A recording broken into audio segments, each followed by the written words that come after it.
Et on passe au dernier type à ce type-là de registry. Vous voyez celui-là. Alors ce type-là de registry, avec le registry interne, hein, donc là il faut activer l'add-on. Donc ce qu'on va faire déjà, on va détruire ce qu'on a fait. C'est-à-dire que l'idée c'est qu'il faut faire un cube CTL, d'accord, et on va faire un delete all moins moins all. C'est-à-dire qu'on détruit absolument tout ce que l'on a créé, le déploiement, les pods. Il n'y aura plus de registry actif sur le, le Minikube. Mais le raisonnement est le même, hein, puisque l'adresse IP de Minikube a été trouvée, il n'y a pas de problème. Ce qu'il y a, c'est le registry interne à Minikube qu'on va utiliser. Pour ça, Minikube a été démarré de la même manière que tout à l'heure et on va utiliser l'add-on intégré. Pour ça, il va falloir faire Minikube add-on enable registry, CTRL-C, et là, on va tout simplement, vous voyez, ajouter le... Alors déjà, on peut s'assurer hein, qu'il n'y a plus rien, hein, kubectl, getPO, il n'y a plus rien de ce qu'on a fait tout à l'heure. Hein. Vous voyez, donc kubectl, apply, qu'est-ce que je raconte moi, get svc, il n'y a plus rien. Il y a juste le service de Kubernetes, mais il n'y a plus le pod et le node-pod qu'on avait déployé tout à l'heure. Donc, on colle pour activer le registry et on patiente hein, que ce registry s'active. Alors là, l'idée, c'est que on utilise directement le registry de Minikube, hein, qui existe avec Minikube, puisqu'il y a un add-on qui a été réalisé pour cela. Alors pourquoi ils ont fait ça? Tout simplement parce que on sait très bien que dans des environnements de test, pour Kubernetes, on a besoin parfois d'utiliser un registry local. Donc là, on patiente un petit peu, le temps que ça se mette en place.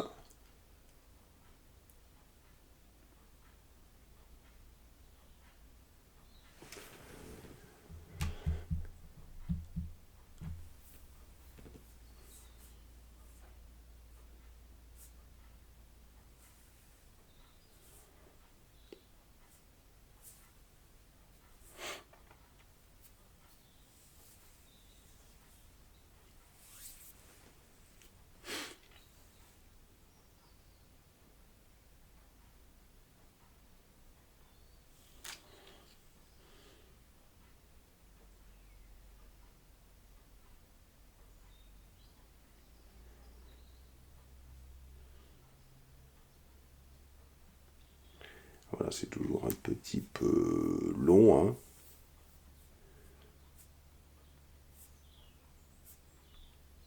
Voilà. Et là, on va se faire un kubectl get pod. Alors, pour l'instant, il n'y a pas de pods qui sont en fonctionnement. Mais on va essayer de faire un kubectl get namespace. Les namespaces qui existent. Alors, les namespaces, hein, c'est tout simplement... Nous, actuellement, on travaille dans un namespace qui est le namespace défaut. Les namespaces, c'est des packages hein, qui permettent de pouvoir séparer les pods en fonction de leur fonctionnalité. On verra hein, comment on peut en créer. Et là, l'objectif, hein, c'est plutôt de demander les pods, get pods, moins n, alors pour le namespace, hein, cube-système. Voilà. Là, on demande les pods qui sont inhérents au système. Et on voit que ici, regardez, il nous a créé des pods qui permettent de travailler avec le registry. Alors, sachant que tout à l'heure, on avait déjà téléchargé une image NGINX pour les tests, hein, voyons si elle existe toujours. Alors, il faut aller dans Minikube par contre. Hein. Minikube SSH, voilà. Puisque Docker, je ne l'ai pas ici en local. Et là, on va faire un Docker image. on a l'image NGINX ici. Donc on va la taguer, mais cette fois-ci, attention, il faut faire un docker tag. NGINX, c'est plus le même port. Donc ça va toujours être 192.168.59. Alors moi, c'est mon adresse IP, c'est 112. Hein, regardez la vôtre. Hein. Mais cette fois-ci, c'est sur le port par défaut 5000. Et on va faire NGINX. Et on regarde ensuite si on pousse cette image et si ça marche. Sur le registry qu'on vient de récupérer. Hop, on fait comme ça. Valide. Voilà, ça fonctionne. Vous voyez ? On arrive à pousser cette image sur le nouveau registry qu'on a mis en place. Dernière manipulation à faire, c'est tout simple. Il va falloir voir si le déploiement fonctionne. Et si le déploiement fonctionne, eh bien, ça veut dire que tout est opérationnel. Mais normalement, arrivé là, quand vous constatez qu'avec le...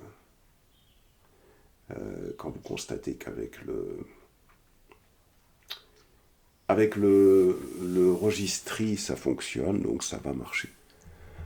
Donc en attendant que ça fonctionne, hein, je vous fais un résumé, hein, c'est-à-dire que là, vous voyez, on a déployé un registry directement sur Minikube comme nous on le souhaite. Hein. Ce qui est super intéressant, c'est qu'on peut personnaliser ce type de registry, on peut sécuriser, on peut faire ce qu'on veut. Hein. Donc là, on crée un pod avec un registry à l'intérieur et là, on l'expose vers l'extérieur en utilisant un service de type Noteport. Pourquoi l'exposer vers l'extérieur? Tout simplement parce que quand vous installerez Docker sur votre machine, vous pourrez faire un Docker push hein, vers ce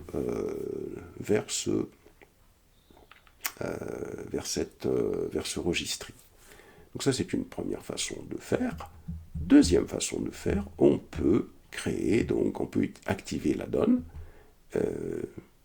de Minikube hein, pour utiliser un registry non sécurisé et le raisonnement sera le même. Mais ce qui est très très important en réalité dans tout ça, c'est surtout de repérer l'adresse IP du cluster et de définir la plage sur laquelle ce registry non sécurisé va se trouver pour que Minikube accepte de pouvoir utiliser un registry non sécurisé.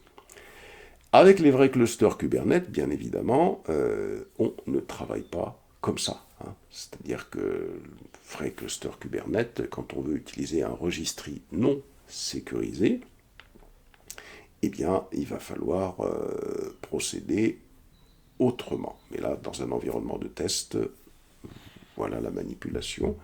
On va voir si on est arrivé au bout, c'est super. On fait un exit et on va rappeler la commande kubectl apply ici qu'on devait avoir quelque part. Là, voilà. Et si je fais un kubectl get pods, comme ça, il est en création. Et là, j'ai un problème. Pourquoi? Tout simplement parce que j'ai fait la bêtise de ne pas aller changer à l'intérieur, comme je l'ai expliqué pourtant. Hein. Voilà. J'ai fait la bêtise de ne pas aller changer le port ici. Ah oui, parce que c'est plus l'ancien code. Hein. Donc il faut sauvegarder.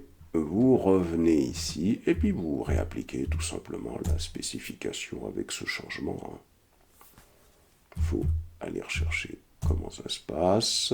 Toujours l'erreur pour l'instant. Voilà.